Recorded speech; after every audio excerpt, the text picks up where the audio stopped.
Well, back again in my favorite place, which is Huntington Beach. I'm out here all alone on the beach. There's literally probably a dozen people within a quarter of a mile from me at the most. A few surfers out in there. And it's a little chilly, but not too bad. And just wonderful. It's a great place for contemplation and self-reflection, self-improvement, letting go, and trying to disconnect from the world. I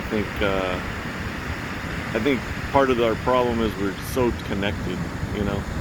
I think the injustices of the world, whether it be the abuse or the racism, or I think it's all been there the whole time, but we just see it so much more now that it feels like it's even more prevalent. And I think it's probably less prevalent. I think as a whole, I think our society has become a little bit more peaceful as far as like crime numbers have dropped and stuff from like the 80s and 90s and stuff like that. And I see and feel less actual racism than I used to when I was, maybe 10 years ago and 20 years ago. Maybe it's because I don't have a shaved head anymore. But I think because we're so connected and we hear about it and we let ourselves get so upset about it, that it's turned us into these hypersensitive people, because you hear about everything. And the old adage that ignorance is bliss, man, I wish we could go back to the time before Facebook and social media. It seemed like a happier place, and it's crazy, we're so connected and we're so disconnected at the same time, and we're so well informed, but we're like over informed. And I don't know how we do it. I don't know how we reconcile it, man. I don't know how you live in the information age and dealing with all the shitty information you get, because you know what we don't do? We don't share as much good stuff as we do bad stuff.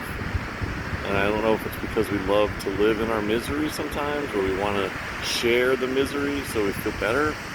I don't know what it is, man. But you know what I like to try to do is share positivity. And I'm not always there, man. I'm human, and I falter, and I get myself into a hole sometimes. But the more I disconnect, the happier I am. It's crazy. And it's like an addiction. It's totally an addiction. I mean, if you read up on social media addiction, it's like a real thing. It's, you get this dopamine release when you get likes and when people respond to your shit. And, I don't know, man. It's a fucked up thing. So my happy place where I can disconnect the most, and look, I'm still fucking connected. I'm on this phone. But for some goddamn reason, I'd like to let it out, because all this frustration inside of me gets bottled up, and I really don't have any way to let it out. So I think these are, more than anything, it kind of releases the tension inside of me. And the goal, through maybe meditation or like Buddhist type teaching, or through the AA 12 steps or whatever, is to not let that frustration get there in the first place. We release tension through working out and sex and shopping and all these things that we do to release the tension of life. But the point is not to let the tension get there. That's where you find true happiness. And from some of the things I've learned, it's to not care as much and just be. You live in the moment, like literally live in the moment. You don't think about the past or the future, and you just be.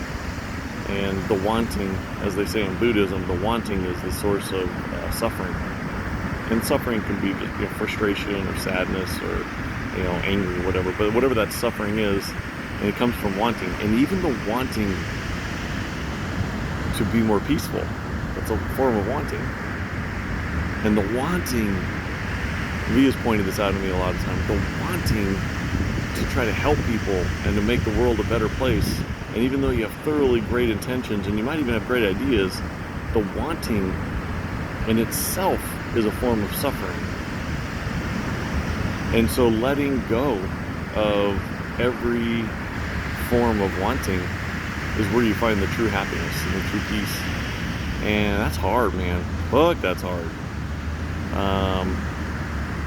But I know this is that the more I disconnect and the less I want, and when I live in the moment and when I meditate, or I go to a meeting, or I'm listening to my fucking Tool on my headphones, I just close my eyes and block out the world, and all I do is think about the music in my head. The more I disconnect and the less I care, the happier I am. You know, I see all these people posting all this shit and their opinions and their fucking how to change this whole fucking mess that we're in between the coronavirus and the racism and, you know, all the conspiracy theories and all this shit. And, you know, your 500 friends or your 1,000 friends or even your 5,000 friends that you have on your news feed, whatever you're fucking talking about is not going to change them. You're either going to piss them off and they're going to unfriend you, or they just, you know, they just agree with you already, but you're not going to change anything. And so by doing that, all you're doing is setting yourself up for more frustration and suffering. I think everybody just needs to shut the fuck up and just go about your fucking business and just be a good human fucking being. I think that's the way you end all this bullshit, is just to be a good human being. And if you don't know how to be a good human being, if you need somebody on social media to tell you not to be racist or not to be sexist, or, you know, if you need your pastor, if you need to go to church to learn how to be a fucking good person, what is wrong with you, man? Just do what comes naturally. Don't hurt people. It's that simple, man. Just don't tread on people. Do what feels good. Oh, that's not true. What feels good. I don't know, man. I didn't need any religion in my life. I guess my mom taught me right from wrong. You know, if I don't like the feeling of somebody doing something to me, they probably don't like what I'm doing to them. It's pretty simple.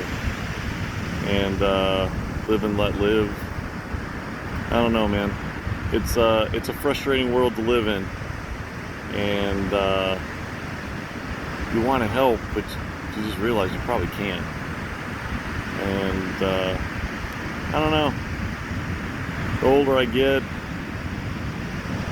the more I want to try to save the world I can. And coming to that realization is frustrating, because you want to be able to make a difference, but you probably can't. Anyway, so I am going to go back to listening to the waves instead of my voice. And these videos, I think, are meant to just put on my YouTube and to archive myself, just in case something happens to me. There's a record that my kids can look back and see what their dad was truly like, because they don't listen to me now. And hopefully they realize that I'm a good human being, or I was, because if you're watching this, I'm probably gone, and that's okay. The world's gonna go on. The world doesn't care. I care. I love this fucking life, man. I love my wife, and I love my kids. I love the beach. I love my family. I love some of my friends. You know who you are. Every day's a gift, man. Just get out, look at that sun that's just the center of everything. Just be in amazement that that ball of fucking hydrogen just keeps burning. And just be grateful. Just be grateful every day that you get to wake up, breathe the air, and look at the sights.